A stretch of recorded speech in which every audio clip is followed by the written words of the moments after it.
Tiada siapa yang menafikan bahawa Pablo Escobar adalah seorang penjenayah yang kejam dan telah mengarahkan pembunuhan sehingga 3,000 individu.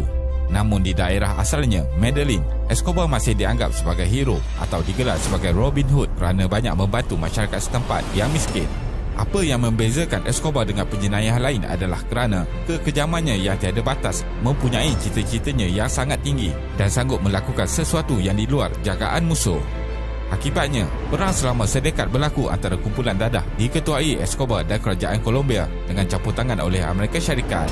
Pada waktu puncaknya sebagai raja dadah berpengaruh dunia, Escobar mengawal 80% aktiviti penyeludupan dadah kokain ke Amerika Syarikat dengan kekayaan mencecah 30 bilion US dolar. Jadi, dalam video kali ini, kita akan melihat mengenai kehidupan Pablo Escobar dan bagaimana dia menjadi raja dadah di geruni dunia. Teruskan menonton. Pablo Escobar dilahirkan pada 1 Disember 1949 di bandar Rio Negro, Colombia, dan kemudian keluarganya berpindah ke kawasan luar bandar Envigado, iaitu kira-kira 10 km di selatan bandar Medellin. Sejak dari kecil, Escobar sudah mula terlibat dengan pelbagai jenayah seperti mencuri kereta dan memalsukan sijil pendidikan. Escobar kemudian semakin dikenali di kalangan penjenayah kerana terlibat dalam aktiviti penyeludupan rokok di Colombia serta berjaya menguasai pasaran ketika itu yang dikenali sebagai Marlboro Wars. Pablo berkahwin dengan isterinya yang baru berusia 15 tahun bernama Maria Victoria dan kemudian mempunyai seorang anak lelaki dan seorang anak perempuan.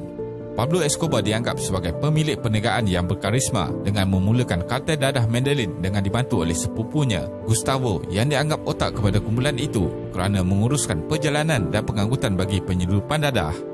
Bermula pada awal tahun 1970-an, negara Colombia di Amerika Selatan aktif dalam penyeludupan dadah jenis ganja, manakala kokain pula diseludup dalam jumlah yang sedikit melalui penumpang kapal terbang atau bot kecil nelayan. Kemudian, dengan pasaran global dadah jenis kokain yang berkembang pesat, kedudukan geografi strategik menjadi faktor utama Colombia dapat mendominasi perdagangan haram kokain. Colombia terletak di bahagian paling hujung di utara Amerika Selatan dan berhampiran dengan negara Peru serta Bolivia, iaitu negara asal penanaman koka. Pasaran dadah jenis kokain ini adalah sangat besar di Amerika Syarikat dengan permintaan yang sangat tinggi bermula tahun 1980-an. Sekilogram kokain dijual dengan harga 70,000 US dolar di Amerika Syarikat pada waktu itu. Penyeludupan kokain dianggap sebagai salah satu projek mega kerana mempunyai pengaruh yang sangat besar dalam ekonomi, politik, penguatkuasaan undang-undang, bahkan pentadbiran kerajaan dan mampu mengakibatkan perubahan negatif dalam aspek sosial dan budaya seperti dilihat di Colombia. Di Wall Street dan juga pasaran kewangan Eropah, berbilion US dolar wang dari dagangan kokain ini terlibat dalam pengubahan wang haram untuk membangunkan perniagaan, mendapatkan kuasa yang akhirnya kesannya adalah kerugian kepada jutaan masyarakat global tanpa sedar. Duit diperolehi secara haram ini mengakibatkan ketidakstabilan banyak negara, mengakibatkan spekulasi harga sumber asli dan tentunya keuntungan hanya kepada bank. Penduduk di Colombia telah merasai impak kepada perdagangan haram kokain selama 40 tahun yang telah dibayar dengan nyawa ratusan ribu rakyat yang tidak berdosa serta kepinjangan dalam struktur sosial dan budaya. Kartel Medellin di Colombia. Peranan dimainkan Escobar sebelum ini dalam mengendalikan penyeludupan rokok haram menaikkan namanya sebagai individu penting di Colombia dalam kalangan penjenayah. Cara Escobar mengendalikan masalah dan musuh ialah dengan menggunakan ugutan plata o plomo, iaitu rasuah atau peluru. Kartel Medellin membawa masuk tanaman koka dari negara jiran Bolivia dan Peru ke Colombia dan kemudian diproses untuk menjadi serbuk kokain yang kemudian diseludup ke Amerika Syarikat. Selain menggunakan khidmat kedai dadah, Escobar juga bekerjasama dengan ketua penjenayah lain untuk menerbangkan kokain menggunakan pesawat udara kecil ke South Florida melalui Bahamas. Pesawat udara ini dapat terbang rendah di siang hari tanpa disedari oleh sistem radar Amerika Syarikat. Pada pertengahan 1980-an, iaitu kemuncak aktiviti kartel ini, kekayaan Escobar dianggarkan mencecah 30 bilion US dolar dan disenaraikan dalam 10 individu paling kaya di dunia selama 7 tahun berturut-turut dari tahun 1987 hingga 1993. Hasil pendapatan setiap minggu adalah berjumlah 420 juta US dolar. Aktiviti mula dihidu pihak berkuasa. Pada tahun 1982, percubaan Escobar untuk menyertai politik dengan menjadi ahli Kongres tidak bertahan lama disebabkan pellibatannya dalam pelbagai jenayah. Pada bulan Mac 1984, polis dan tentera dari Colombia serta Amerika menyerbu markas kartel Medellin yang dikenali sebagai Tranquilandia.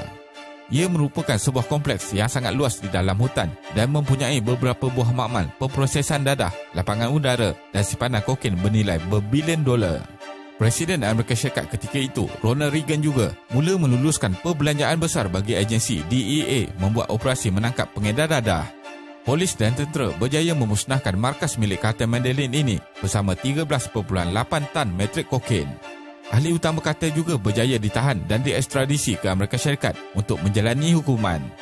Pada tahun 1989, Escobar mengarahkan pengomboman pesawat penumpang kerana mahu membunuh seorang ahli politik yang tidak mahu bekerjasama, tetapi individu tersebut tidak menaiki pesawat tersebut. Sebaliknya, telah mengakibatkan kematian 107 orang awam yang tidak bersalah.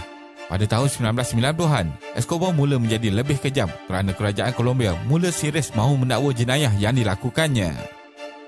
Escobar dipenjarakan.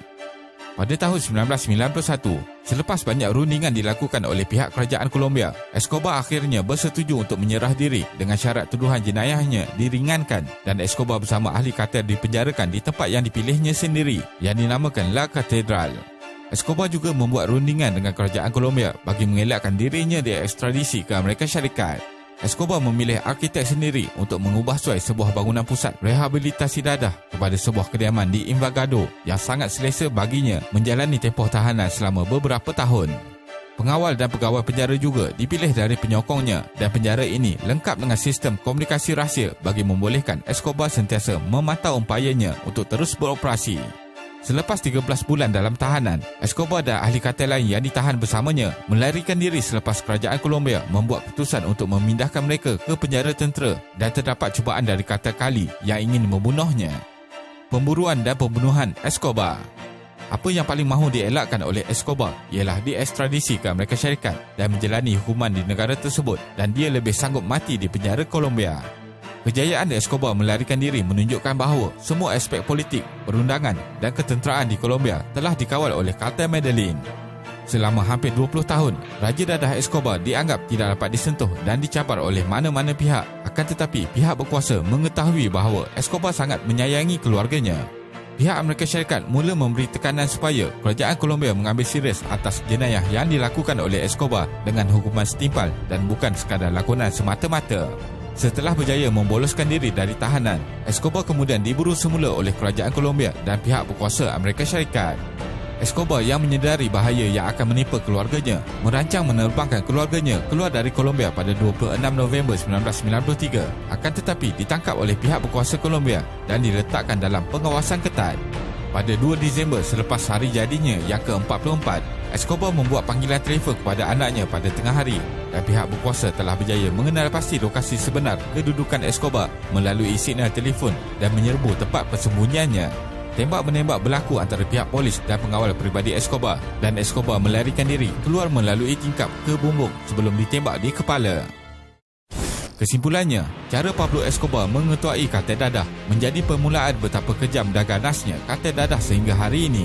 Selepas kematian Escobar, ia telah membuka ruang yang lebih besar kepada kumpulan baru untuk muncul dan juga pasaran baru yang besar selain Amerika Syarikat seperti di Eropah dan Asia. Terima kasih kerana menonton dan jangan lupa subscribe. Jumpa lagi.